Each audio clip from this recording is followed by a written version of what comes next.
time traveling. This is your top 10 Impact TNA debuts. So we're going to do... We're not limited to Slammiversary. We've been doing a lot of Slammiversary specific videos. And Marcus, I swear to God, I never said Slammiversary debuts because I didn't intend to. But the first debut I saw, I'm like, he didn't debut in Slammiversary. And then I realized, oh, wait, that was never the criteria, Chad. That's like, we're done with this thing. We're done with this show.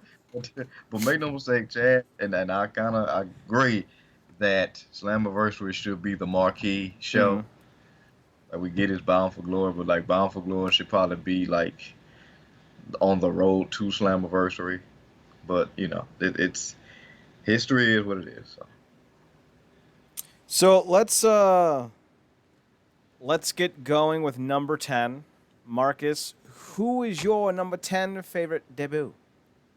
For me, and I'm going got to give a quick honorable mention to Decay in 2016.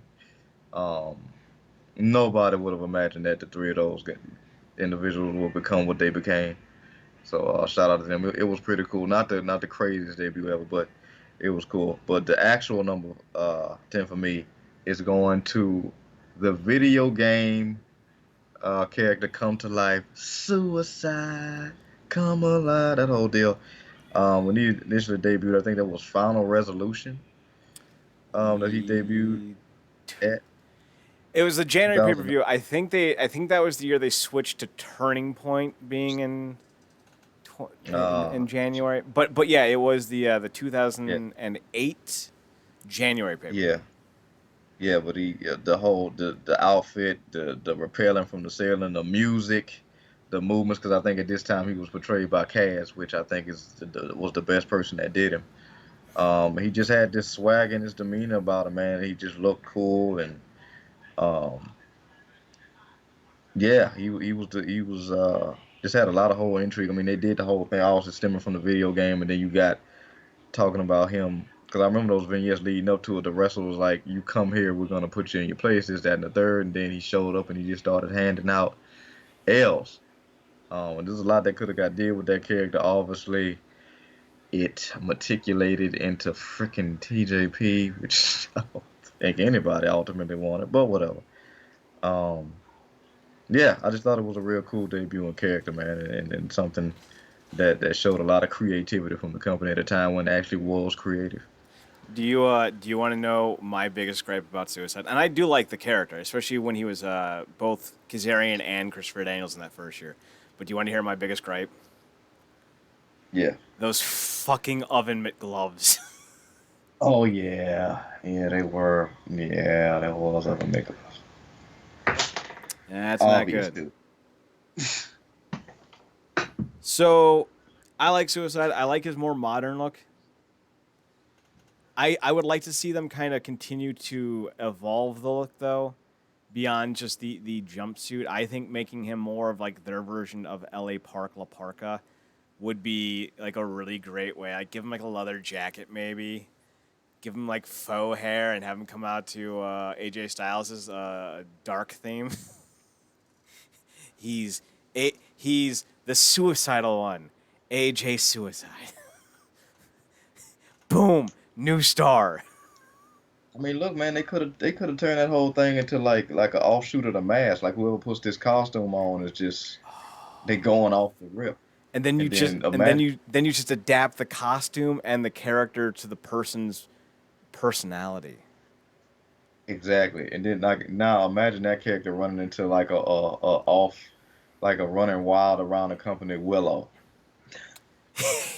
They put him on in Jeff's like all buttoned up T-shirt, saying, "How do you do, sir? Bully day, bully day." Wow, Jeff Hardy got normal. Yeah, I guess that mask can do anything. Oh, wow, I just thought about it. All that time they had him and Abyss in that company, they never did anything between Jeff and Park and Willow and Abyss, did they? No, they didn't. That's crazy. Oh, that's so dumb. Why didn't they?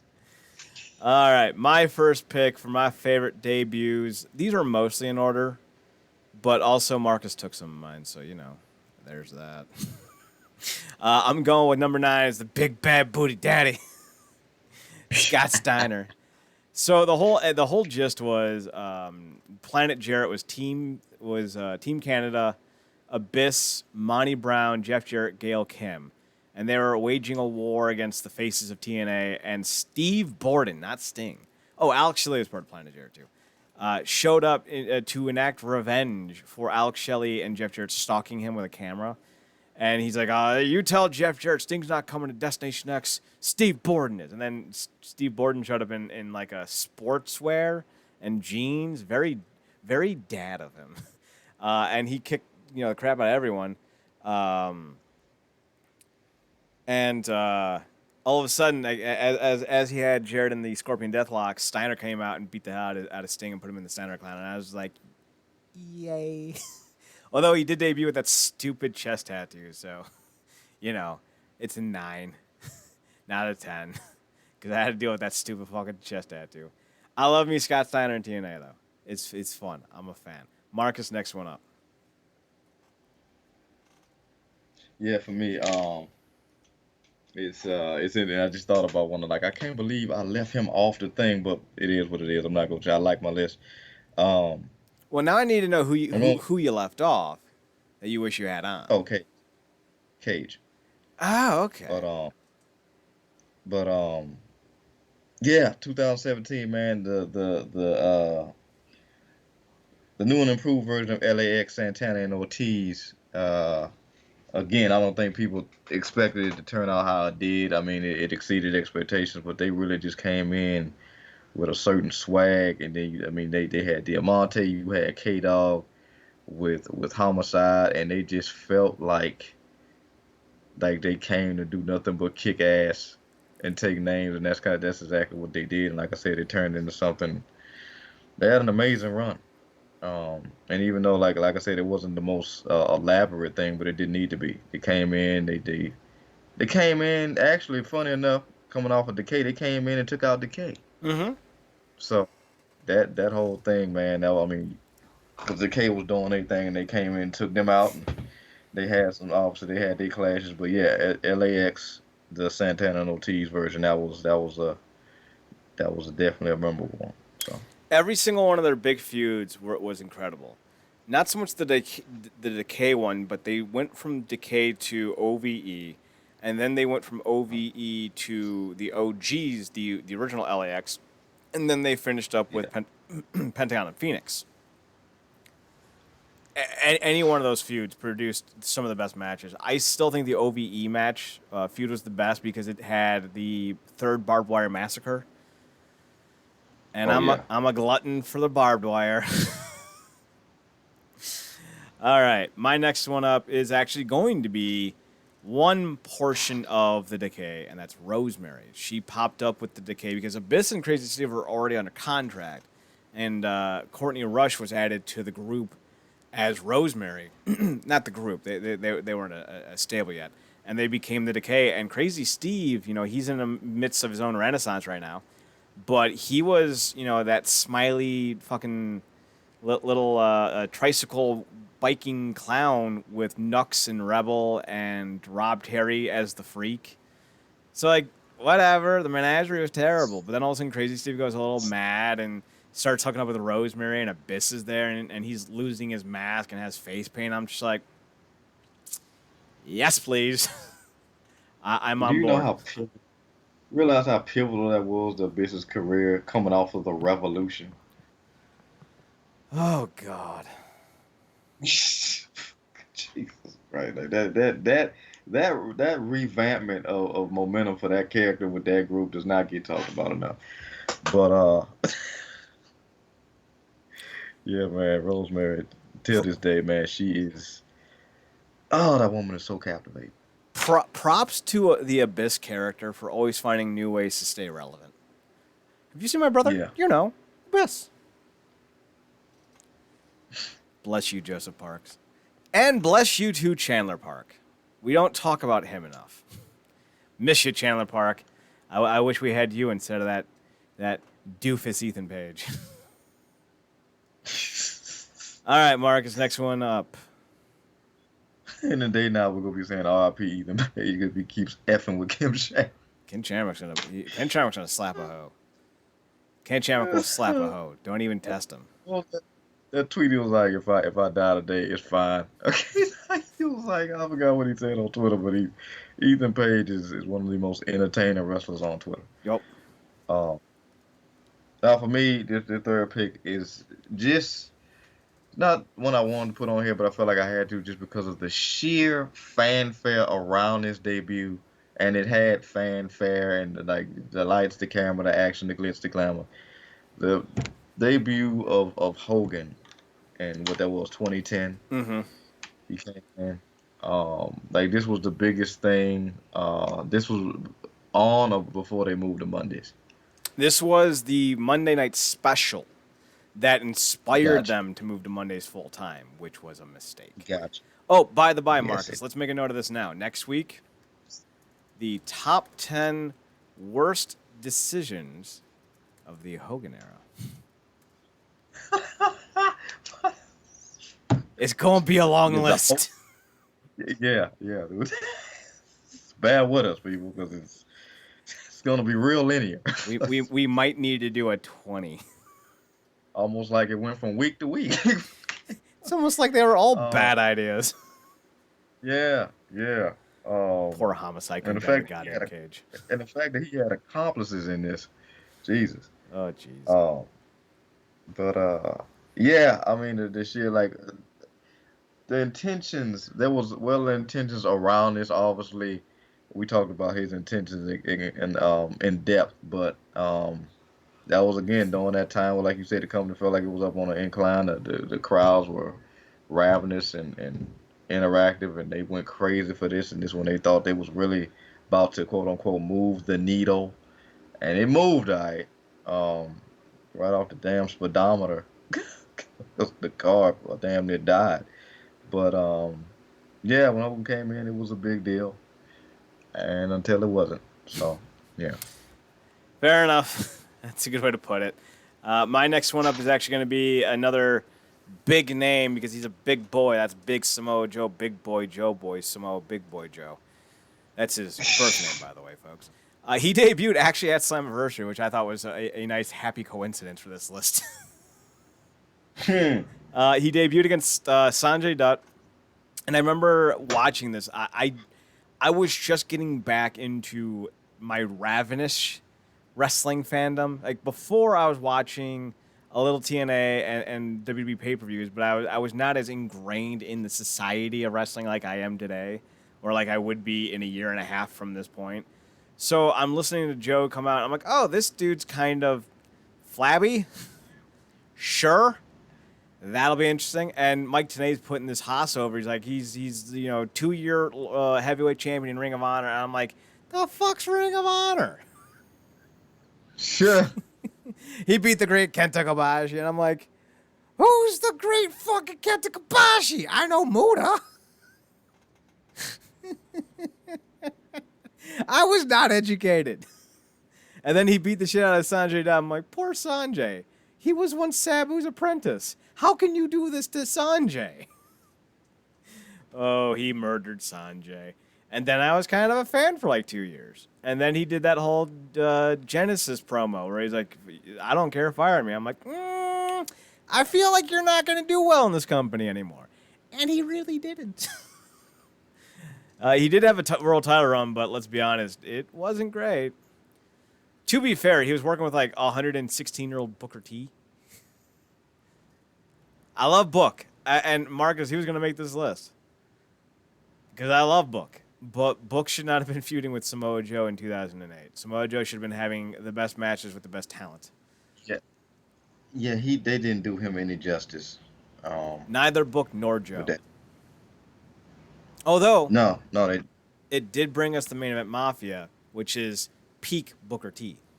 In my home country of Africa, I enjoy cookies. Oh, mama, oh, cookie. That's what he calls Charmel in bed. Oh. Ah! That freaking, just that ominous tone. they were like the evolution of Impact at that time. That was a But great fucking. How did that not make our themes list? I forgot how good that was. yeah, We might need to do yeah, another top 10 theme list. yeah, we gonna remix it because there are some ones that got that do need some mentions. But yeah, that was got about that situation because I don't even think I thought about Joe for whatever reason. But I yeah, I mean I try not to. he's another he's another person that moved the needle and like something could have really got done when he moved out of that damn uh, botched Nation of Violence gimmick. Obviously, it was great. He kept the music, but it just never really materialized. He never really got back in the world title picture, and he did some great stuff with Magnus and um, Aries and stuff like that around the X Division, but they just never let him regain any type of momentum. Um, so yeah, it sucks. And like I said, they didn't doing no justice for that world title reign. But yeah, he's one of many that kind of got that treatment, unfortunately. So, Marcus, Uh, which one is next for you? Right here, I think this is a favorite from both me and you. I mean, it debuted three people, but two specifically. Going back to the reign. What this was this the reign of Magnus at the time? Yes. Yeah, it was. And Dixie and Spud and the whole investor thing. The investor was eventually revealed as we would get two guys that were suited and booted that would later be known as the American Wolves, aka the Wolves. We got the debut of MVP with a banging theme, a banging look. It was just fire. I think this was in what 2014. This was Mm-hmm. sick. Um, that was a very interesting time where that whole felt like every week there was a story on every possible website. The the attitude backstage of Impact. Oh God, that's Um, right. the cash flow positive years, if you will.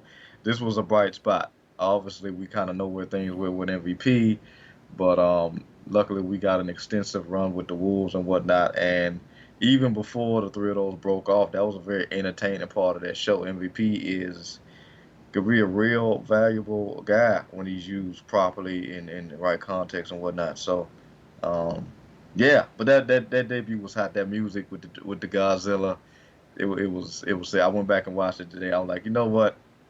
Golf clap. That was damn good.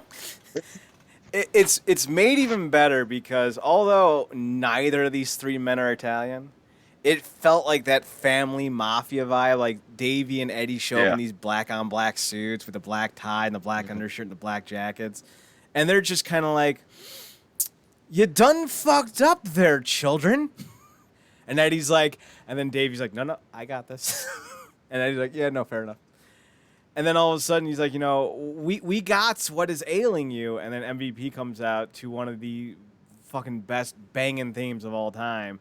And he just raises his hand, and Davey and Eddie is just like, this is that time in your life where you realized you have made a mistake, and we are here to correct it.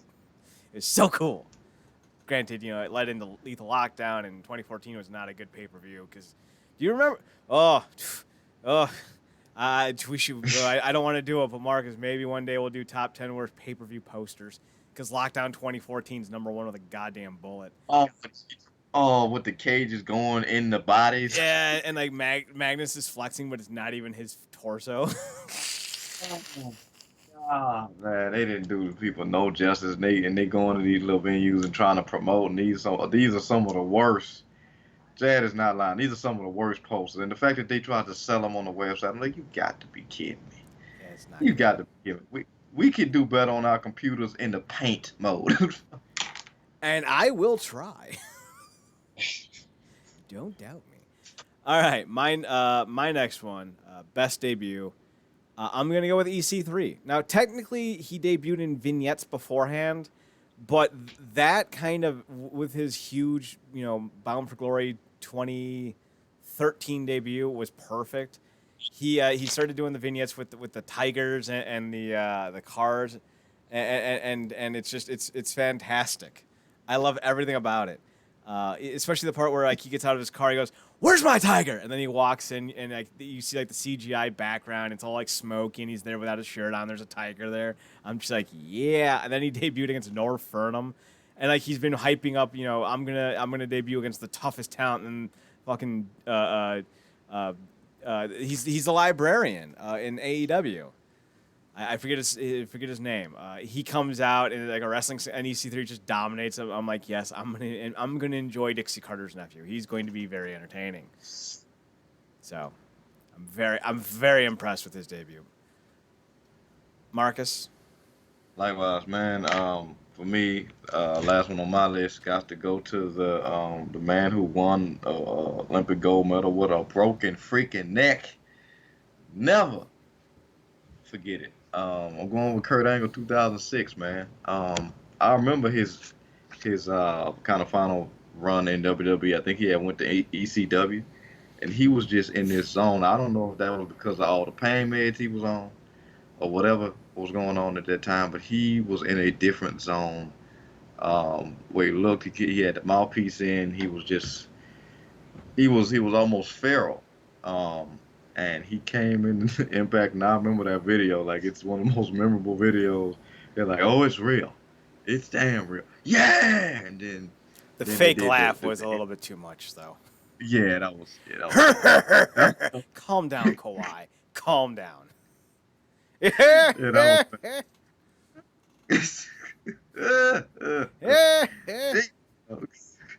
Horrible. But yeah, then they did the entrance with the music and him coming out of the ground with the pyro on the flag, and then of course debuted the headbutt heard around the cosmos. It was everything, man. It was all the intensity, all the you know the swag that you needed to come in with the name that he came in with, and yeah, hell of a run, man, hell of a run. He ran till those wheels, was damn near completely off the wagon. So yeah, you gotta love that Kurt Angle debut. It's something that is definitely high replay value. One of the first YouTube videos I ever remember watching was a TNA video that they had posted the night No Surrender 2006 went off the air. It went off the air, and they played the footage of the fan reaction for Kurt Angle's announcement. And I remember sitting there with my friend Kevin. We were watching it on pay-per-view, and the whole thing played out phenomenally. Jim Cornette, Creepy Cornette comes out, and he's like, I've been talking about a major announcement all night, and, starting after Bound for Glory, we are going prime time on Saturday night on Spike TV. And Jeff's like, yeah. And Jim's like, no, that's my announcement. That's not the announcement. And then he points to the Titantron, or whatever you want to call it. And then like all of a sudden you see the 6-sided ring, and then you see a dude in the ring, and we see a bald head. And I'm like, Kevin, they signed Goldberg. I got so excited. And then like the music started to pick up, and he started to dance around, and you saw the flags, like he's Olympic gold medal. And then all of a sudden cuts to Kurt Angle, and he flips the fucking hood up AJ Styles style, and he's just like, it's real, it's damn real. And then like the crowd, like everyone was going ape shit, and Mike Tenay and Don Norris were not filled in on who this was or what it was. So like their reaction after it went off the air is 100% authentic. And I think it's Don West. You can hear him go, holy fuck. Don West, call of the year. My number one, however, is going to be the obvious one. It's obviously going to be Sting. Now, there's technically two you could go with. You could go with the initial debut in 2004 or his official contract signing announcement joining of the TNA roster in 2006. I'm going with 2006 because it's kind of like being like a cameo, like a guest star on a TV show, and then you got bumped to a series regular or even a star of the franchise. Like, those are two different kind of things. So I go with the 2006 official debut of Sting at Final Resolution 2006 with Christian Cage versus Monty Brown and Jeff Jarrett. Oh, what a foursome they made. Sting still had it. And as Christian said, he never lost it. It's really that simple. He's truly that good. Yeah, Sting is specifically in those early days, man. He looked great, and he kept a nice demeanor and aesthetic about him as much as he could during those latter years as well. But Father Time gets us all. But yeah, specifically during those early years, man, yeah, like he really just not too many guys that come off with a legit presence, and Sting definitely had that. And yeah, man, those Sting years, man, you got to go back and appreciate them. I'm pretty sure they came out with a DVD for it, as they did with a lot of their guys. But they probably do well to kind of like do a updated version, maybe like in 4K or something, because those were those are his last great years, because we didn't get anything when he went to WWE. Like really nothing. The freaking vigilante, what the hell was that? What a terror. Oh, God. I don't even. Can we just pretend he never went, please? It's not like there's anything hard to forget. With his debut and such in TNA, he did get a DVD, and I bought it the day it came out. Nice. So, yes, I do, in fact, own it. Everything you said is correct. Sting's the best. Love you. Think about this.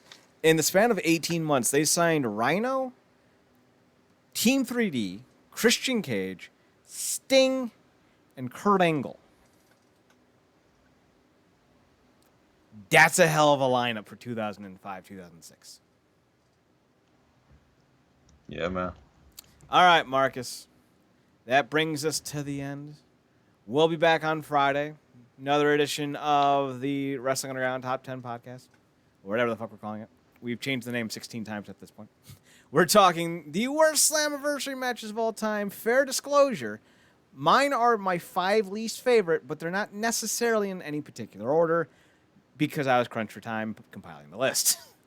But we'll get to that Friday. That'll be up here on the YouTube channel, youtube.com/The Wrestling Underground. Marcus, you can be found on Twitter at ParadoxKid, ParadoxKid. That's me. You can also find him talking about New Japan on True Penny Show on Twitter at True Penny Show, TruePennyShow. Check them out. And you can find me on Twitter at Chad NerdCorp, ChadNerdCorp, as well as on the Instagram at Chad's Photo Hut. Twitter, NerdCorp for the website, RealNerdCorp, the Instagram for the website, and of course the website itself is RealNerdCorp.com. You can go there, check us out, see all the updates we have. I will get that mid-year report card done here in the next day or two. I'm literally writing out evaluations for every wrestler. They're only a sentence long, but still, it takes a while to get through 300 names. You can also find us on Podbean, iTunes, and Spotify at the links down below on the YouTube channel or by going through links on the website. Hopefully they're updated. Hopefully. So for Marcus Shane, I'm Chad Porter. We'll see you Friday night. And Marcus, take us home. Good night, meat. We are leaving off at 55 minutes exactly.